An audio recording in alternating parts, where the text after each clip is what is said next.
আমি তো মজা করছি আরো মজা করে করছি ভুল হয়ে গেছে ওর মধ্যে।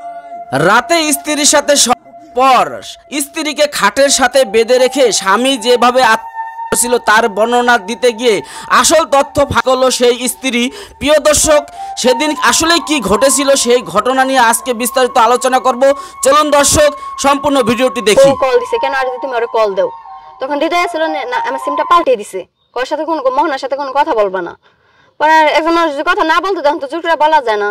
তা আমার নাম্বারটা তো সবকিছু ও ফোনের আবার বেশি বুঝতো, মানে ফোনের দোকান থাকতো তো ফোন দেন কি করে রাখতো, মানে কারোর সাথে কথা বলা পারতাম না, সব খবর ওই জানতো। পরে আমি ফোনটা কারোর সাথে কথাও বলতাম না। একটু ঝগড়া, যে দোকানে থাকতো টাকা পয়সা নিয়ে ঝগড়া, 1500 টাকা না কোন কাপড় জানি বেচা হয়েছে, কাপড়টা লেখা হয় না কম্পিউটারে, বুঝছেন, এগুলো নিয়ে তাকে তর্কাতর্কি হয়েছে। তারা জানে দোকানে কি আমরা তো মেয়ে ভালোই ছিল, কেন সে আমার সাথে আপনি বলতেছি শুনেন, যে যাওয়ার পরে সে আমাকে আনার পর অনেক খাবার চাবার কিনে এনে আমাকে খাওয়াই দিচ্ছে। খাওয়াই দেওয়ার পরেও আমার বলতেছে, তখন নানা কল দিছে, তখন আমি কাছে তার সাথে বসে রয়েছি। নানা কল দেয় বলতেছে, কিরে তুই এখন আহস না? ওরা বলতেছে মসজিদ মোড়, নানা আমি আইতেছি। খুব ভালো, কেন আমার আশেপাশে আরো লোক আছে, তারাও জানে যে অনেক মিশুক আসছিলাম আমরা দুজন। পরে আমাকে এখানে আসার পরে আমাকে বলতেছে, মানে সবকিছু মিলামিশি যাই হওয়া হয়েছে। তারপরেও মানে দোকানে গেছে গা, নানা কল দিছে দোকানে গেছে গা, আমাদের সাথে তার কোনো ঝগড়াই হয়েছে না। হ্যাঁ ছিল, সেটা আমি জানি না। ছোট বোঝান ওগুলো বুঝতো। একদিন আপুরে বলছিল যে আপনার বাইসে বিয়ে আছে করছে নাকি জানি না, রাইতে দেরিতে করে বাড়িতে আহে। ওর বউ একদিন আমার কল দেয়, একটু কথা বলে নেই, মানে ফোন দিয়ে বলছে হ্যালো, আমি উত্তর নিচ্ছি, পর ফোনটাও কাইরা নিচ্ছে গা। তার সন্তান আছে 2 জন, সে ওই জায়গায় বেশিরভাগ থাকে। খেত বুনছে দেখে যে কামলা আপনি দেখলেন যে লোক দিয়ে কাম করাইলো, যে খাওয়ানোর নিকে তারা এই জায়গায় আব্বু এখানে আসে না, তাছাড়া এখানে বেশি আসা হয় না আব্বু।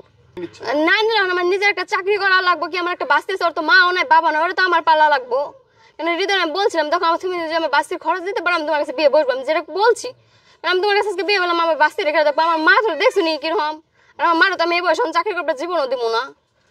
আমার মা এই সারাদিন সেরিটা, আপনি তো যাই দেখছেন সেরির মাথায় আমি তেল দিয়ে বেনি ভাই দিতেছি।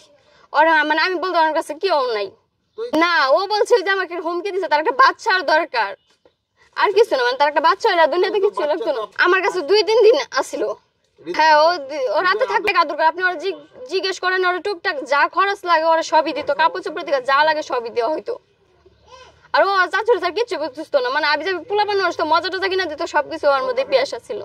এখন আমি কি চাই, মোহন আল্লাহ যে জিনিস নিয়ে গেছে এটা নিয়ে কান্না করলে কি আর যা করলে কি, ওহন আল্লাহ কাছে দোয়া করি, যা করছি ভুল হয়ে গেছে গা, ওর মধ্যেও যে বুঝা টুইজা থাকে, তখন আমার আর কিছু চাওয়ার নাই। এখন ফ্যামিলি দিক দিয়ে না মানলেও তো যেগুলো আমার কিছু করে খাওয়া লাগবে, আর যদি তারা কিছু করতে চায় তাও তো আমি রাজি আছি, কেন আমার মনের ভিতরে কোনো কিছু নাই। মানে আইগেতে চাইতেছি না, যেমন মা একলা নানা একলা যখন কষ্ট লাগে তাকে তখন এসে আমি বুঝাই, যেমন মা তো 10 মাস এমন যখন আমার তো সুখ দিয়ে তো হাত পা বাঁধছে, এমন কিছু না আমার সাথে ঝগড়া করে হাত পা বাঁধছে, তা আমি ওইটুকু মারা এনে বুঝাইলাম মা এই কারণে এমন গঠন হয়েছে। আর আমি অনেক বাড়ি খুঁজছি, আপনি নানা জিজ্ঞেস করেন আমার যেগুলো বাড়ির ছেলে ঠিকানা দিছে হৃদয়, যে বাড়ি আঙ্গো হে বাড়ি আঙ্গো কোনো বাড়ি বাদ নেই যে এলাকাতে আমি খুঁজছি না, এই সাইড দিছে আমার এই দিক দিয়ে খুঁজ দিচ্ছে সব।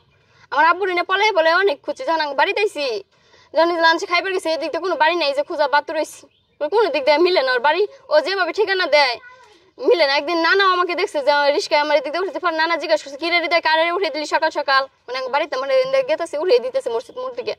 পরে ও আল্লাহ কি করে কথা ঘুরে নিচ্ছে তা বলতে, তাও আমি পিছিয়ে পিছিয়ে নানারে খুঁজছি, আমি তো চিনি না। আর ও খালি মিথ্যা কথা একটা যে বলছে যে এই বাড়ি নানাক বাড়ি, আমি এই নানাক বাড়ি অনেক খুঁজছি, তো এটা তাদের সম্পর্কে কিছুই লাগে না।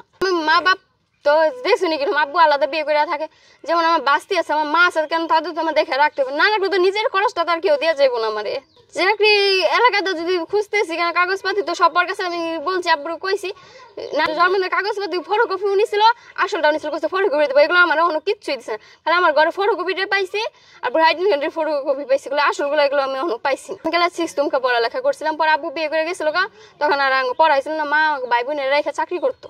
আমি কখনো করছি না, আমি চেষ্টা করুম যে কোনো চাকরি টাকরি করি, আমার তো চলার মতন কিছুই নাই। জোড়া দিন মানে শয়তানি করতে মানে হাতটা মানছে। আমি দোয়া করি এইটুকু আমার সাথে যে ঘটনা করছে অন্যজনের কোনো বোনদের সাথে এরকম কোনো ঘটনা না ঘটে, মানে চাওয়া শেষ জানা মতো যেন কোনো ঘটনা কোনো জানি কারোর সাথে না হয়।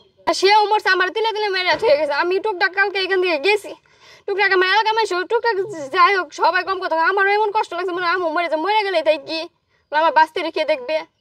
টুকটাক আমু কালকে অনেক ঠান্ডা করছে, অনেক কষ্ট লাগছে। যখন কষ্ট লাগে দেখি বাড়িতে একা একা থাকি, আপনি তো দেখছেন আমি একাই বসে রয়েছি, এই সবসময় এই গাছতলা আমি একা একাই সবসময় বসে থাকি। আচ্ছা দেখি ডিআইজির সাথে আলাপ করে দেখি।